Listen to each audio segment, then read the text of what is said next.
Salut à vous tous, on se retrouve aujourd'hui pour une vidéo que vous êtes nombreux à attendre. Les mises à jour de tarifs réglementés EDF au 1er février 2024. Alors même si on a vu pas mal de choses déjà un petit peu dans les médias ou même sur YouTube, moi je vais vous montrer ma version, je vais vous montrer également ma vision des choses et histoire qu'on comprenne aussi ce qui va se passer par la suite. Donc au 1er février 2024, voilà, particuliers professionnels vont voir leur facture augmenter, donc c'est aujourd'hui. Quel sera le montant de cette augmentation? Donc l'État, Bruno Le Maire, a commenté les augmentations en disant 9,8% sur les heures pleines, heures creuses en moyenne et 8,6% en moyenne sur le tarif de base. Sauf que dans les offres réglementées, il y a aussi l'offre tempo. Et là, ni vu ni connu, personne n'en parle.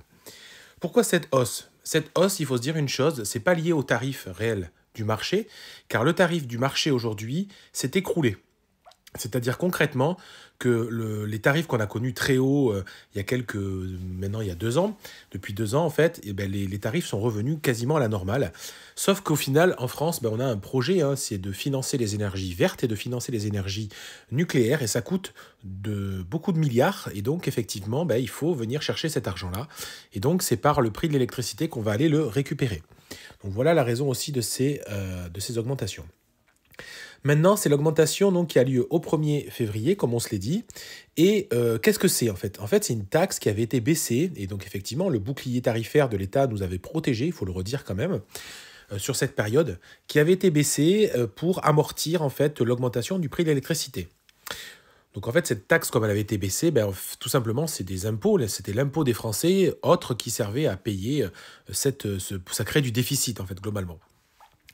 Donc aujourd'hui, clairement, on l'a remonté à 21 € le mégawattheure, mais le prix normal, c'est 32 €. Donc, sans surprise, y aura-t-il une autre augmentation? Oui, il y en aura une autre, soit en août 2024, soit en février 2025, parce qu'ils vous annoncent qu'en février 2025, il n'y aura plus du tout de prise en charge ou de compensation au niveau de l'État. Donc une fois qu'on a dit ça, voilà les nouveaux tarifs. Donc l'offre de base passe maintenant à 25,16 centimes le kilowattheure. Donc ça, effectivement, c'est des données qu'on avait vues un peu circuler. Par contre, il faut voir aussi que l'abonnement a aussi augmenté. Donc ça n'est pas trop circulé, ces données. Donc moi, les tarifs que je vous donne, ce sont les vrais tarifs d'EDF de ce matin. C'est pas d'autres sites qui ont été calculés eux-mêmes les données. Là, c'est les vraies informations.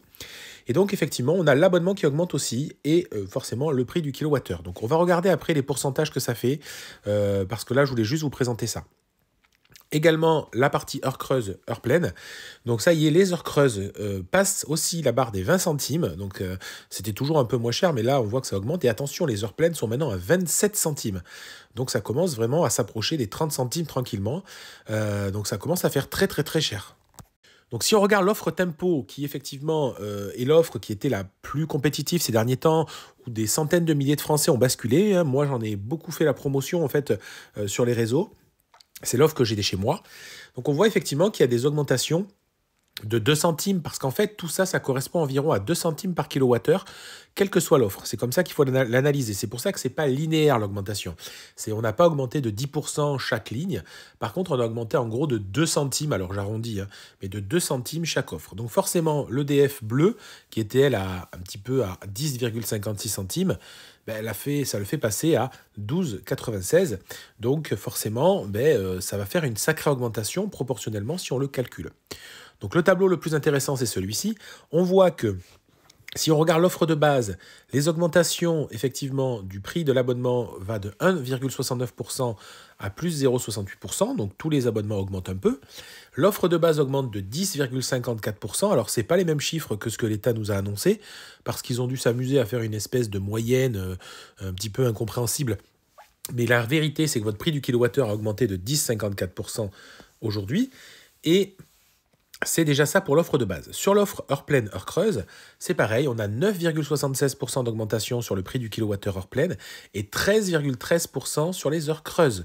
Alors, les heures creuses, c'est les Français qui font des efforts, qui essayent vraiment au maximum de faire attention pour les dépenses, donc c'est eux finalement qui sont peut-être le plus pénalisés. Et donc là, on rentre dans vraiment la grande cachotterie, je dirais, de ce système, et que personne n'a vraiment voulu parler au niveau de l'État surtout, c'est que l'offre tempo, les heures donc bleues en heures creuses, qui sont les moins chères, augmente de 22,73%. Presque un quart du prix d'augmentation. Donc là, ça touche quand même 300 jours par an, donc 300 nuits par an, ce qui est important, et même la journée, c'est plus 17,53%. Donc on est sur la plus large partie de l'année avec ce type d'heure-là. Après, pour les 40 autres jours en fait, de l'année environ, on est sur une augmentation de 19,26, qui est très gros, et de 14,51 en heure pleine. Et à la limite, finalement, les plus protégés de ça, c'est les heures rouges qui sont déjà extrêmement chères en heure pleine, qui augmentent que de 3,25%. Mais attention, ça concerne que 22 journées par an, donc c'est pas non plus énorme. Parce que comme c'est une augmentation, je dirais, forfaitaire et pas proportionnelle, et bien effectivement, vu qu'elle était déjà très chère, c'est elle qui a le moins fort impact. Alors qu'est-ce qu'on peut en dire de tout ça? Est-ce que c'est toujours intéressant d'avoir Tempo? Est-ce qu'il faut changer d'offre? Concrètement, on réagit comment? Moi, je vous montre un tableau en fait, qui correspond à 60 kWh d'électricité. Comme ça va parler aux gens qui ont une voiture électrique, parce qu'effectivement, c'est l'équivalent d'une taille moyenne de voiture électrique au niveau de la batterie, mais c'est aussi l'équivalent, en fait, voilà, d'un volume de consommation. Si vous voulez le mensualiser, on va pouvoir le faire après. Mais tout d'abord, on va parler de la voiture électrique. Aujourd'hui, maintenant, depuis la nouvelle hausse, en fait, le tarif de la recharge, on va dire en EDF Tempo, en tarif bleu, en heure creuse, c'est donc le moins cher possible, c'est 7,78 € au lieu de 6,34 € avant. Par contre, ce n'est pas les seuls à avoir augmenté, donc on a quand même quasiment moitié moins cher qu'une offre de base, qui est à 15,10 € la recharge de votre voiture électrique. Pareil, on est à 9,41 € sur les tarifs EDF Tempo rouge contre 7,97 € avant. Donc on voit que l'écart de tarif, c'est le même partout. Oui, c'est ce que je vous expliquais, que c'est un pourcentage. En fait, ce n'est pas un pourcentage, en fait, c'est un montant forfaitaire appliqué à toutes les hausses. Ce qu'il faut se dire, c'est que oui, en réalité, EDF Tempo est un tout petit peu moins avantageux qu'avant. Mais l'avantage était tellement immense qu'il reste très intéressant et je conseillerais toujours aux gens d'aller sur EDF Tempo, avec une voiture électrique ou même sans. Il y a toujours une vigilance à avoir, c'est quand même le chauffage que vous avez à la maison. Je vous en renverrai vers d'autres vidéos que j'ai fait sur ce sujet-là. Mais sinon, EDF Tempo reste très très intéressant toujours. Si on mensualise un peu sur un foyer qui consomme en moyenne 600 kWh par mois, ce qui est la majorité, enfin il y a beaucoup de foyers qui consomment ça, ça voudrait dire que en offre de base, vous régleriez chaque mois environ 151 € de mensualité et vous régleriez que 77 €, on va dire même allez, 80 € en offre Tempo. Donc oui, ça reste intéressant. Oui, je sais effectivement que le calcul que je vous montre, c'est que le prix du kilowattheure. Je n'ai pas mis l'abonnement, mais moi j'estime que l'abonnement, il n'y a pas beaucoup d'écart et que dans tous les cas, il faut s'acquitter de ce montant-là. Mais sachez une chose, c'est que oui, je recommande toujours EDF Tempo, c'est toujours très intéressant. La tarification est quand même toujours ultra compétitive, même si c'est celui qui a le plus souffert de la hausse du 1er février 2024. Je m'arrête là. Venez en commentaire, surtout partagez-moi tout ce que vous avez mis en place, tout ce que vous avez fait, quel est votre avis sur le sujet. Suivez-moi sur Twitter, Instagram, YouTube et aussi sur Facebook. Je vous dis à très bientôt pour plein d'autres vidéos sur la chaîne. Allez, à bientôt, ciao ciao.